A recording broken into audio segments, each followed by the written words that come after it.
Damas y caballeros, arrancamos así nuestro tercer y último bloque. En este caso vamos a estar compartiendo dos entrevistas, dos temas realmente bastante diferentes uno del otro. Por un lado estuvimos visitando el INTA del General Villegas sobre un encuentro que se hizo a campo, y en este caso el tema es el manejo de nuestro cultivo de maíz y la genética. Hoy en día la genética nos está marcando el camino sobre qué temas tenemos que modificar en el manejo del cultivo de maíz. El ingeniero Díaz Orita nos estuvo explicando realmente en una forma muy detallada de qué se trata este tema. Y por otro lado estuvimos hablando con el médico veterinario Rodolfo Sánchez sobre parasitosis externa. Un tema no menor que preocupa mucho a los ganaderos y que lo queremos compartir acá con todos ustedes en Agronova.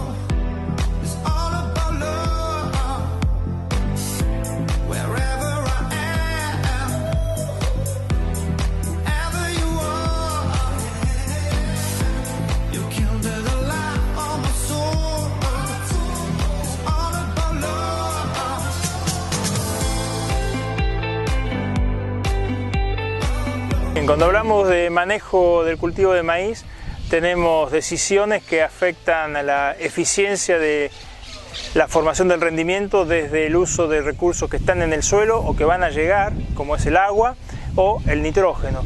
Ahí tomamos dos decisiones de manejo importantes. Uno es con qué densidad de plantas vamos a estar encaminando el cultivo y cómo va a ser la estrategia de aportarle el nitrógeno. Aportamos el nitrógeno hoy significa fertilizar. Ya es muy difícil encontrar lotes en los cuales hacemos maíces que no requieran fertilizar con nitrógeno. Entonces lo que estamos viendo y estudiando es para los distintos escenarios. Escenarios son ambientes definidos por tipo de suelo, por fecha de siembra, por genotipo. ¿Cómo vamos a definir con cuántas plantas armamos la estructura del cultivo y con qué cantidad de nitrógeno vamos a estar alimentando para que el nitrógeno no limite, o sea, no haga ineficiente el aprovechamiento de la producción? Estos estudios que los planteamos tanto acá en la experimental de INTA de General Villegas, en el oeste de Buenos Aires, como en la Universidad de La Pampa, en Santa Rosa, comparan las respuestas del cultivo de maíz en dos genotipos, en diferentes tipos de lotes y en dos fechas de siembra. Es decir, tenemos una combinación de muchos ambientes, de muchas condiciones de producción, con el único propósito de identificar si podemos simplificar la recomendación de nitrógeno, tantos kilos por hectárea o tantos gramos por cada planta que sembramos, o tenemos que pensar diferente según estemos en condiciones de siembras tempranas, siembras demoradas, altas densidades o bajas densidades. Conocer el suelo es muy importante porque define el tamaño del cultivo, es decir, nos da la expectativa de producción y nos da una información, sobre todo en esta región semiárida, subhúmeda, en cómo va a transitar la etapa vegetativa hasta el momento de floración.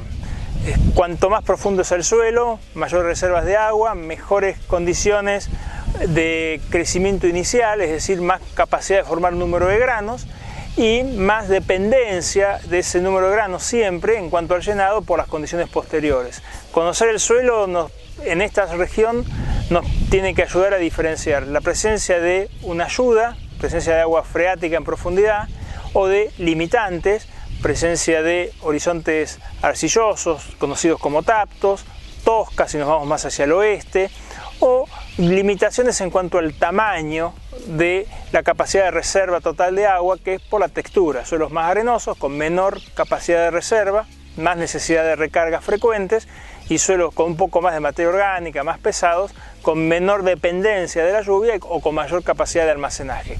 Conocer el suelo nos da, desde el punto de vista del potencial, la expectativa de producción máxima del cultivo, y desde el punto de vista de la oferta de nitrógeno nos plantea cuál es la cantidad de nitrógeno que dispone el cultivo en su etapa vegetativa, que es la que vamos a concentrarnos en fertilizar, porque vamos a compensar la falta de nitrógeno total en etapas tempranas, tal que cuando el cultivo transpire, es decir, crezca en etapas vegetativas, incorpore la mayor cantidad de nitrógeno posible que él mismo va a administrar en su crecimiento.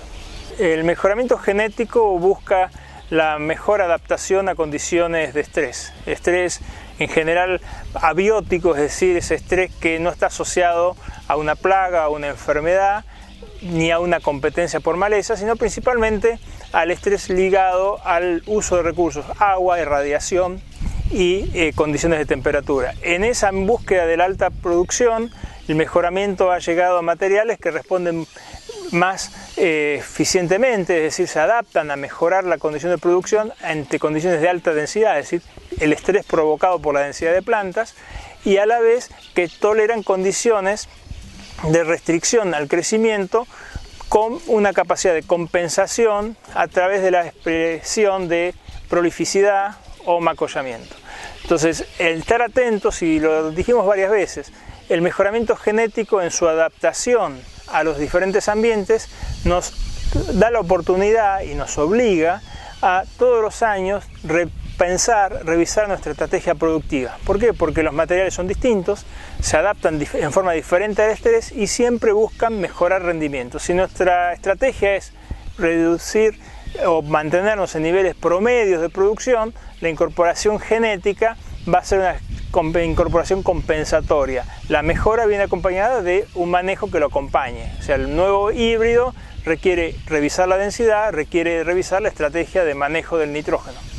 Creo que hoy, como siempre, poner las decisiones biológicas en nosotros como profesionales es subestimar la habilidad que tiene el cultivo de administrar sus recursos. Entonces, lo que estamos viendo es, le estamos poniendo muchas limitaciones al pedirle que el cultivo compense una falta de plantas o que entienda que el nitrógeno le va a llegar más tarde. Son dos de los grandes factores comunes en toda la región semiárida y subhúmeda, donde se ve con más frecuencia un exceso en cuanto a la estrategia de disminución de densidad de plantas. Es más riesgoso la limitación por falta de plantas que la misma proporción en su aumento. No estamos hablando de duplicar densidades, sino esas 5.000 plantas más son más positivas que 5.000 plantas menos, y que en cuanto al nitrógeno, esperar que el suelo aporte la cantidad de nitrógeno que esas plantas que van a rendir más están requiriendo es el segundo de los factores de mejora. ¿Por qué? Porque la oferta de nitrógeno del suelo es independiente de la demanda del cultivo. Es relativamente constante año tras año, con pequeñas variaciones. Entonces, si modificamos la estrategia de nutrición, de producción para buscar mayor nivel de rendimiento, tenemos que ajustar la oferta de nitrógeno, el manejo de la nutrición, porque el suelo eso no lo sabe y nosotros creemos que tenemos control. Entonces, redondeando, profesionalmente tenemos que aprender a delegar más en el cultivo y darle mejores condiciones a las plantas individuales para que expresen su habilidad de adaptarse al ambiente y a la vez de ser eficientes en el uso de los recursos, pero no restringirlas.